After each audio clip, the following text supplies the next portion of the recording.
उसकी मर्जी से वो जहां जाना चाहता है वहां जाएगा, उसके बाद उसका जूनियर, उसके बाद उसका जूनियर, बारी तो सीनियर की पहले आनी चाहिए। तो आज किसी को तकलीफ नहीं है। सबसे पहले हमने अध्यापकों के ऊपर 80,000 अध्यापक है, उनकी सारांकन नीति लागू की, उसमें से 95% 95% अध्यापक ये प्रसन्न हुए कि हमको जो स्थान चाहिए था वो मिल गया। 95%। आज कोई मास्टर किसी नेता के पास नहीं आता मेरी बदली करा दो।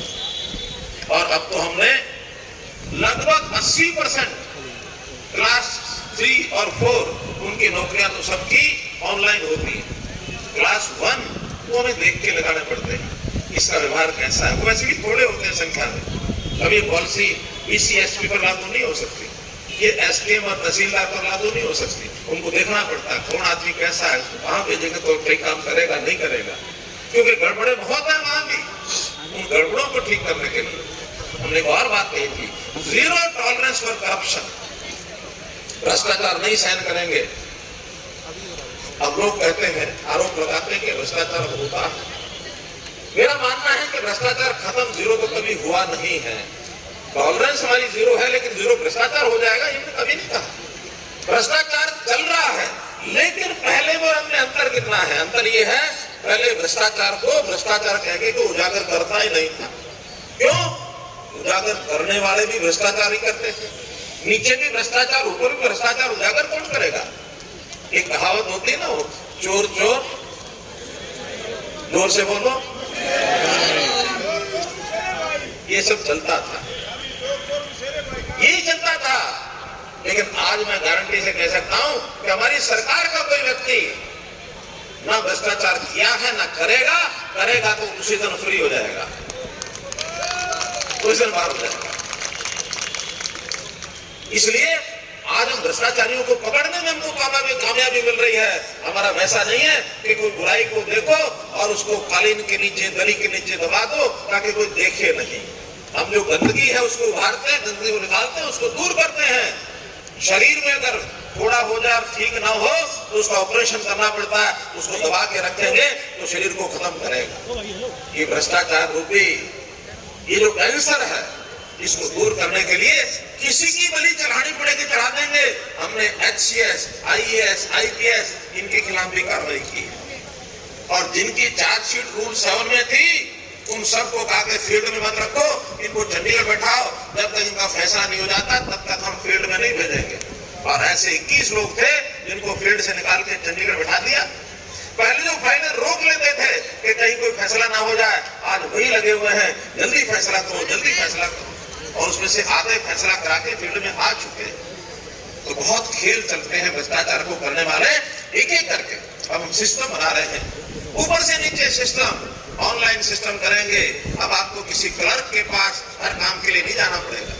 आपको जो सूचना मिलेगी कि कंप्यूटर पर बैठ करके अपने आप करो, नहीं तो जगह जगह हमने अंत्योदय केंद्र, सरल केंद्र, CSC हर गांव में, जिसको साझा सेवा केंद्र कहते हैं, अटल सेवा केंद्र कहते हैं, वहां सब जाकर के सारी सुविधाएं आपको मिलती है। कोई आपको सर्टिफिकेट मिलना वो आपको मिल जाएगा, फॉर्म भरना वो आपको वहां मिल जाएगा। आपको किसानों को फर्द लेनी है अपनी तो फर्द वहां मिल जाएगी। अब आपको पटवारी के पास जाने की जरूरत नहीं है। हाँ, इसके लिए थोड़ी जानकारियां लेनी पड़ती है, थोड़ा समझ करना पड़ती है। फसल हम बोते हैं, फसल की सारी जानकारी आप उसमें डाल दो। बहुत जल्दी अगले हफ्ते हम उस पोर्टल पर एक और बात जोड़ने जा रहे हैं। एक तकलीफ किसानों को होती है कि जब घाटा हो जाता है, ओला पड़ गया, कोई नुकसान हो गया, उसके मुआवजे के लिए पटवारी की गिरदावरी, और वो पता हमें पटवारी गिरदावरियां गलत भी खूब करते हैं। अभी केस एक फतेहाबाद में FIR हुई है कि जिस पटवारी को पैसे दे दिए उसने तो खराबा ठीक दिखा दिया, और पैसे नहीं दिए उसने खराबा उसका कम दिखा दिया, और उसका मुआवजा उसको मिला नहीं, कम मिला। हमने कहा कि अब पोर्टल पर जब भी किसी का नुकसान होगा तो वो जा करके अपने आप चढ़ा देगा कि मेरा ये खराबा है और मेरे खराबे को आप चेक कर लो। जिस दिन वो चढ़ाएगा, बरसात होने के, ओला पड़ने के, खराबे के बाद उसके 7 दिन के अंदर उसकी गिरदावरी हो जाएगी, ताकि ठीक को ठीक, गलत को गलत हम कह सके। तो मैं उदाहरण दे रहा हूं। तो ऐसे बहुत हमने काम किए मित्रों। अब सारे काम गिनाने लगूंगा तो बहुत समय लग जाएगा, क्योंकि आप भी शाम को 5:30-6 बजे से यहाँ बैठे हैं। बहुत लोगों को जाने की थोड़ा सा जल्दी भी हो गई है। तो मैं तो इतना ही है कि हमने सब चीजों पर चाहे शिक्षा है, स्वास्थ्य है, सुरक्षा है, स्वाभिमान है, स्वावलंबन है, 5 एस मैं कहता हूं। इन 5 एस पर हमने काम किया है। शिक्षा, अच्छी शिक्षा कैसे मिले, इसके लिए हमने मॉडल संस्कृत स्कूल खोले। उसके अंदर हम अच्छी शिक्षा देने के लिए उन स्कूलों को बढ़ा रहे हैं। प्राइवेट स्कूलों की शिक्षा अच्छी ऐसा लोग कहते हैं, हम उन स्कूलों में प्राइवेट से भी बढ़िया शिक्षा कर रहे हैं और धीरे धीरे उनको बढ़ा रहे हैं। ऐसे ही डिजिटलाइजेशन, ये जो हमारी आईटी, इंफॉर्मेशन टेक्नोलॉजी, इसके माध्यम से हमारे बच्चे पढ़ के आगे बढ़े। जैसा अभी बताया अभी अरविंद शर्मा जी ने कि कल 5 मई को हम हरियाणा के 5 लाख विद्यार्थियों को टेबलेट देने वाले हैं, उनको कंप्यूटर की शिक्षा अनिवार्य हो जाएगी। 5 लाख विद्यार्थियों को देने वाले, और हरियाणा देश का पहला राज्य है कि इतने बच्चों को एक साथ हम टेबलेट देंगे। यानी कंप्यूटर हमने तो तब सीखा जब उम्र मेरी 43 साल की थी। मोबाइल सब देखा, और ये बच्चे अपने गांव से उठ करके न केवल जिला, न केवल प्रदेश, देश, दुनिया के साथ जुड़ जाएंगे। तो इसलिए एक बहुत बड़ा काम शिक्षा में कर रहे हैं। स्वास्थ्य, हर किसी के परिवार का 5 लाख का बीमा, ये प्रधानमंत्री नरेंद्र मोदी जी ने आयुष्मान भारत के नाते किया है। 15.5 लाख परिवार हमारे उस योजना में आए थे, केंद्र की योजना में, लेकिन हमने कहा कि नहीं, बहुत लोग अभी भी गरीब बच गए जिनकी आय 1,80,000 रुपए साल से कम है, अर्थात 15,000 रुपए महीना। ऐसे सब परिवारों को हम जोड़ रहे हैं। ये संख्या बढ़ करके 28 लाख हो जाएगी। हम 12.5 लाख और लोग इसमें जोड़ रहे हैं। इसी प्रकार सुरक्षा में पुलिस को कैसे आधुनिक बनाया जाए, कैसे संख्या बढ़ाई जाए, और उसमें भी खास करके महिलाओं की संख्या। जो हम आए उस समय 7% संख्या महिलाओं की थी, अब 10% हो गई है। हमारा टारगेट है कि महिलाओं की संख्या 15% जरूर हो जाए, ताकि महिलाओं की जो सुरक्षा है, महिलाओं के खिलाफ जो अपराध होते हैं, उनको रोकने के लिए महिला थाने ये हमने बनाए। महिलाएं सुरक्षित महसूस कर रही है। दुर्गा शक्ति ऐप बनाया, दुर्गा शक्ति वाहिनी बनाई। तो सुरक्षा के क्षेत्र में आज हरियाणा तुलनात्मक बाकी प्रदेशों के अधिक सुरक्षित महसूस करते हैं। आज जो इन्वेस्टर है, जो निवेश करना चाहता है, नई इंडस्ट्री लगाना चाहता है, देश और दुनिया का व्यक्ति हरियाणा को सबसे सुरक्षित स्थान मानता है, सबसे सुरक्षित स्थान मानता है। तो इंडस्ट्री ज्यादा आएगी, रोजगार ज्यादा मिलेगा। तो इसी प्रकार से जैसे मैंने कहा, स्वावलंबन, अपने पैरों पर खड़े होना। अपने पैरों पर खड़ा होने के लिए हमने हरियाणा के युवाओं को 75% के आरक्षण के साथ इंडस्ट्रियों कहा कि अब नई भर्ती जो करोगे उसमें 75% युवा ये हमारे हरियाणा के होंगे। आखिर इस पर बहुत विरोध हुआ, कई लोगों ने कहा, हमने कहा कि नहीं, हमारे यहाँ तो या तो टैक्स की बचत होती है या फिर रोजगार मिलना चाहिए। टैक्स जो है इंडस्ट्री को देती नहीं है। अब तो SGST आ गया, GST वही है जहाँ खपत होती है, इंडस्ट्री का टैक्स नहीं आता। अब तो केवल इंडस्ट्री का, उद्योग का फायदा नहीं है, ये तो रोजगार ज्यादा हमारा मिले। तो रोजगार के नाते हम स्वावलंबन की बात भी, नौजवानों को अपने पैरों पर खड़ा होने की बात कह रहे हैं। जिन परिवारों की आय 1,80,000 से नीचे है, हमने उनकी पहचान कर ली है परिवार पहचान पत्र के माध्यम से। ऐसे हर परिवार को एक आदमी को रोजगार देने के लिए रोजगार मेले लगाए, और रोजगार मेलों के नाते अब उनको सबको सहायता दी जा रही है। जैसे उदाहरण के लिए यहाँ भी हमने 10 नौजवान बुलाए हैं कि बैंकों से जिनका रोजगार का तय हो गया है, उनका जो नाम तय हुए हैं, उनको लोन मिल रहे हैं। किसी को 50,000, किसी को 60,000, किसी को 80,000, किसी को 1 लाख, किसी को 2 लाख। ऐसे सब जिलों के अंदर लगभग 40,000 लोगों को हमने सुरक्षा, ये जो सुविधा है, ये प्रदान करा दी है। रोहतक में भी सैकड़ों हजारों की संख्या में हुए हैं, लेकिन उदाहरण के तौर पर 10 लोग यहाँ मुझे पता है बुलाए गए हैं। ये जो मुख्यमंत्री अंत्योदय परिवार उत्थान योजना, 10 लोग जरा बुलाओ, तो जो आए क्या जाओ, चलिए वही हाथ वहीं खड़े कर दो अपने 10 लोग अपना, जल्दी आओ, जल्दी आओ। बताइए कि भी कोई ना ये सामने दिखा दो सर, सबको दिखा दो सर। हाँ, कितने पैसे का तुम्हें लोन मिला, बोलो कितने पैसे का लोन मिला? ये तो BPL कार्ड वाले भेजे भाई, BPL कार्ड। ये भी बताया था आपको मैं। अब जो पीले BPL कार्ड है वो भी ठीक है, पहले BPL बता देता हूँ, रुको। BPL कार्ड, ये भी पहले क्या होता था, धक्के खाते थे लोग।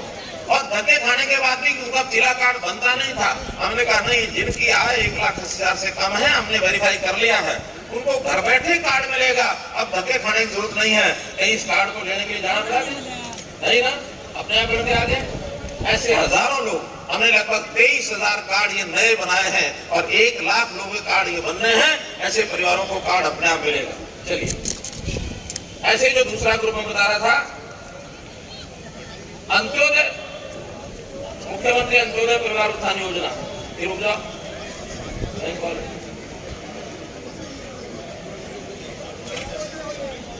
अंत्योदय वाले ये कौन सी?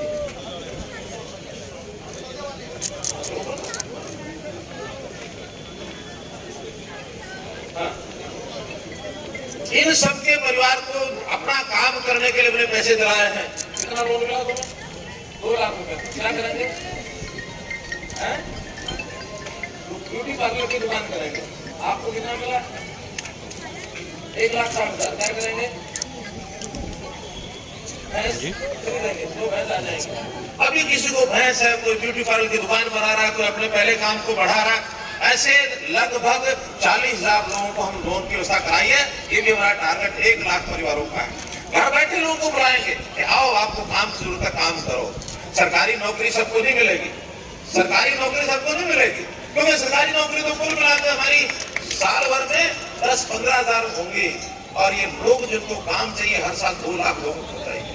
तो इनको रोजगार के अवसर, जैसे अवसर इनको चाहिए, हम कैंप लगा करके इनसे पूछते हैं।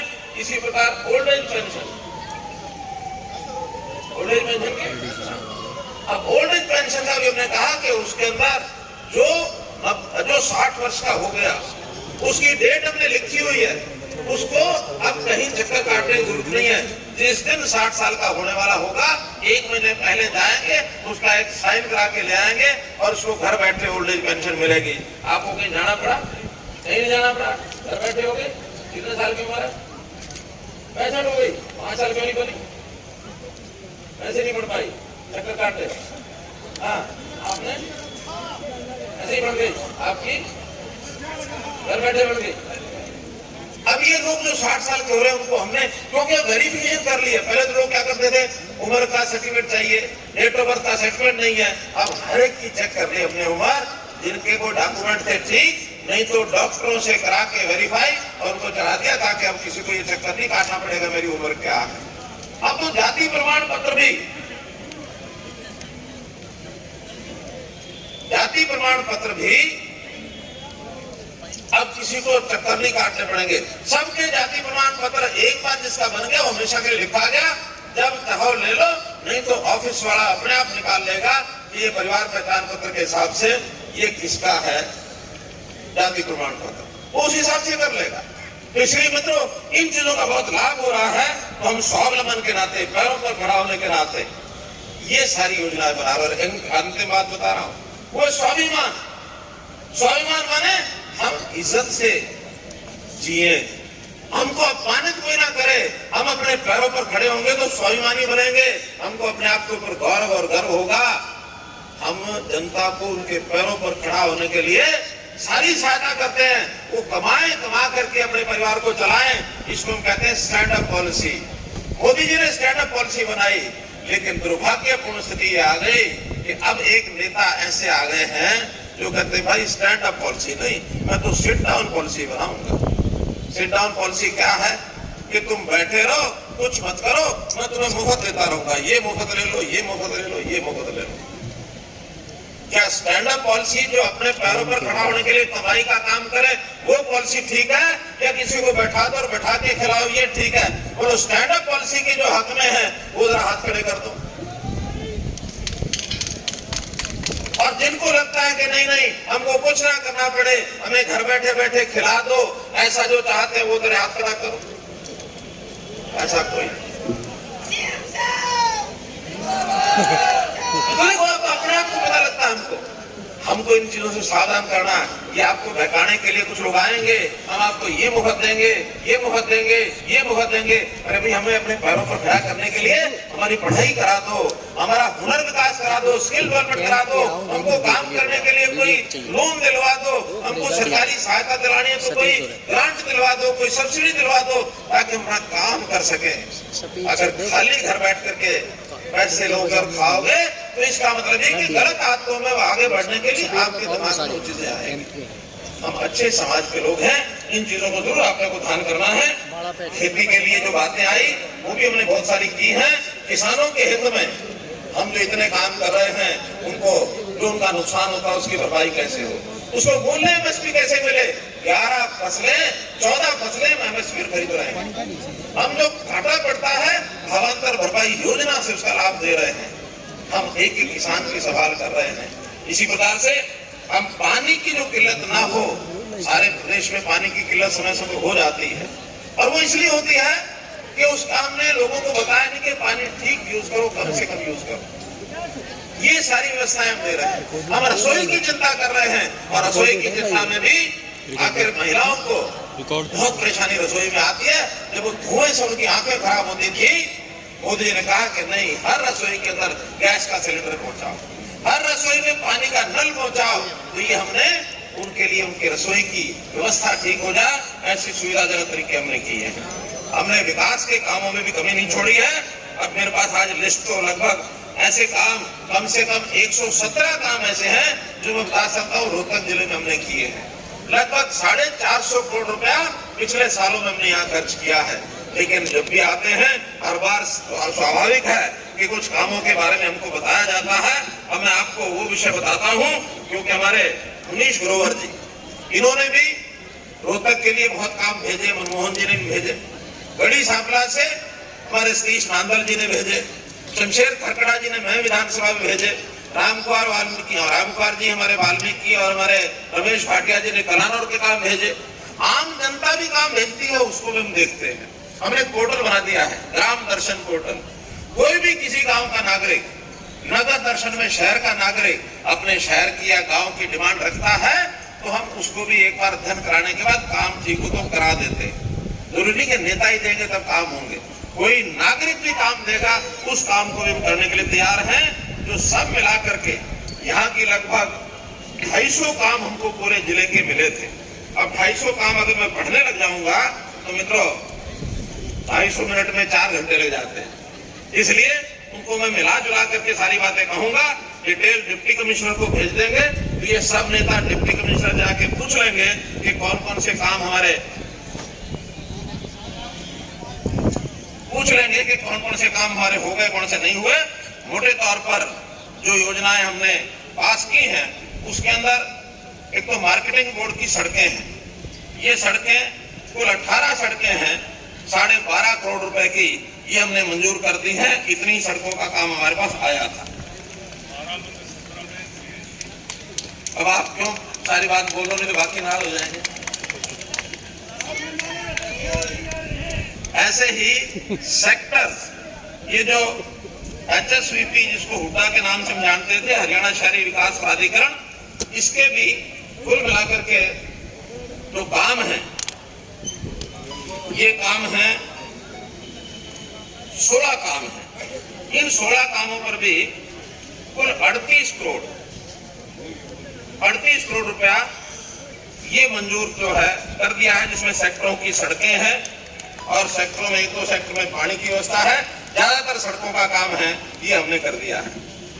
इरिगेशन में भी जैसे रोहतक नगर निगम सेक्टर 1 और 2 में जवाहरलाल नेहरू कैनाल के किनारे एक साइकिल ट्रैक का निर्माण 4 करोड़ रुपया इसका मंजूर किया है। कानौर डिस्ट्रीब्यूटरी भाली से बनैनी तक नहरी पानी पाइपलाइन द्वारा इसका भी 5 करोड़ रुपया मंजूर किया है। इसी प्रकार जितने भी काम हैं इनकी संख्या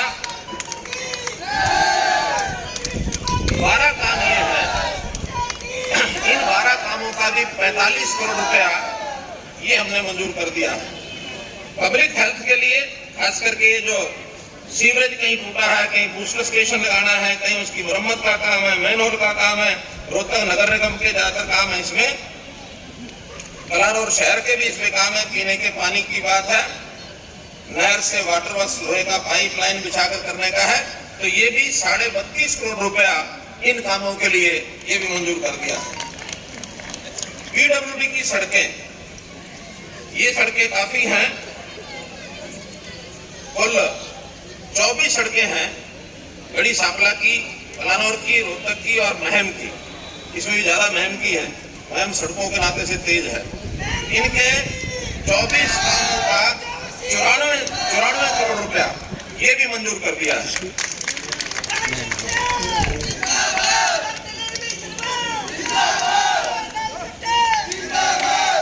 स्कूलों के लिए 10/2 स्कूल की नई बिल्डिंग ये कलानौर की है, ये भी 3.5 करोड़ रुपया इसको भी पास कर दिया है।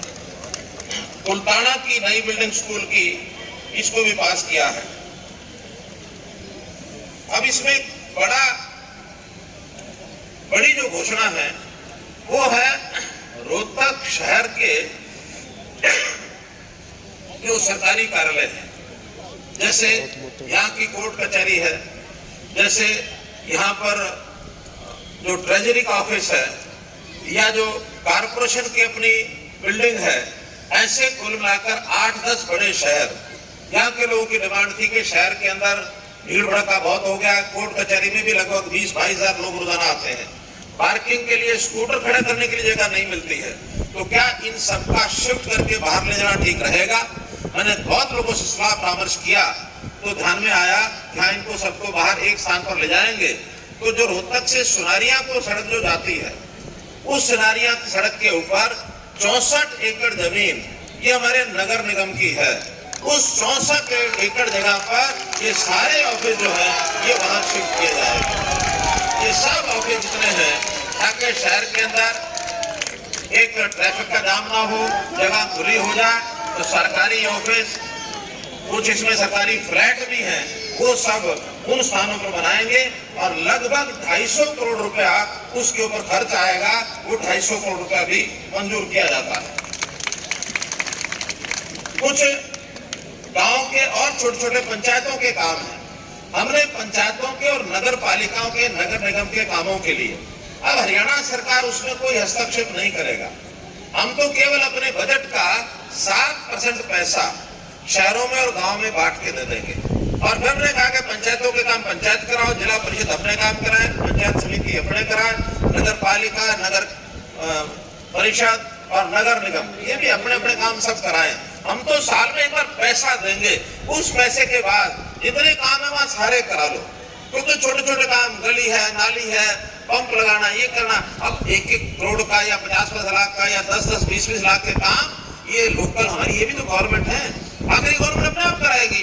इसलिए हमने 20 साल के लिए जो हमारा शहरी इलाका है, जिसके अंदर नगर पालिकाएं शायद 4 हैं, रोहतक है, कलानौर है, महम है और सांपला है, जा रही है ना?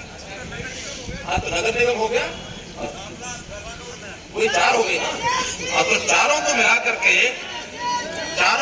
करके 120 करोड़ रुपया ये मंजूर किया है कि इससे अपने सारे काम करा लो जो आपने लिस्ट दी। ऐसे ही जो हमारा ग्रामीण इलाका है, ब्लॉक के अनुसार 5 ब्लॉक है, 5 ब्लॉक हैं, इन 5 ब्लॉक का भी हमने कुल मिलाकर 102 करोड़ रुपया उनका भी मंजूर कर दिया है, ताकि वो भी अपने गली नाली छोटे जितने काम है, क्योंकि गांव बहुत होते हैं, तो उन सब गांव में अपने काम कराएंगे।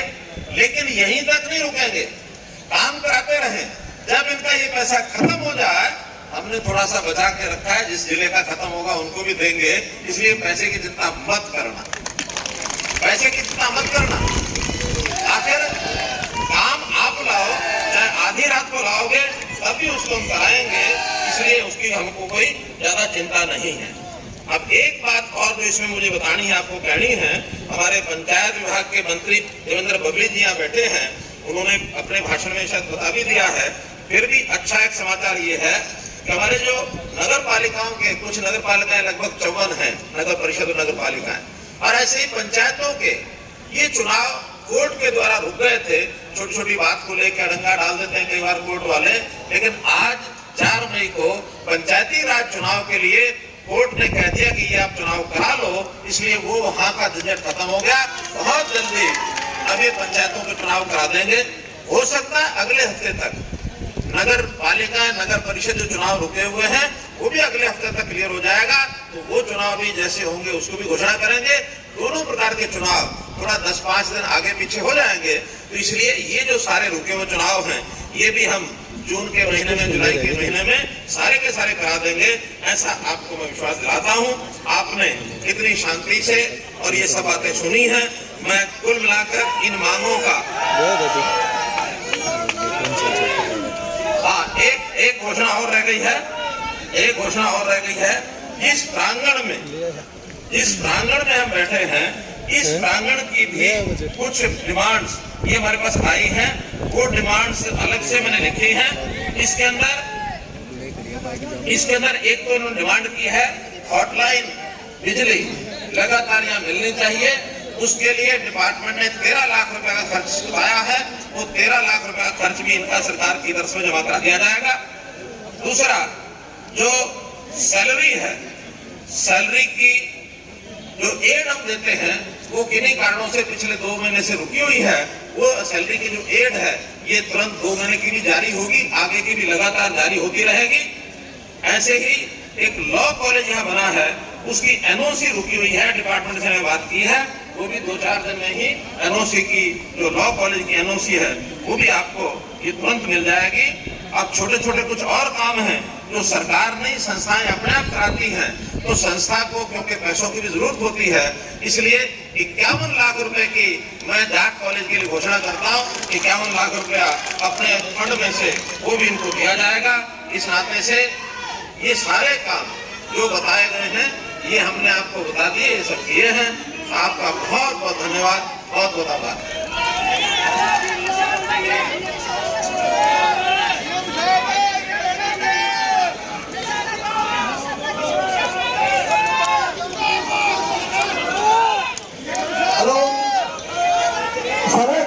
हमारे पार्टी के मंडल अध्यक्ष समय आगे हमें सीएम साहब का स्वागत करें और पार्टी के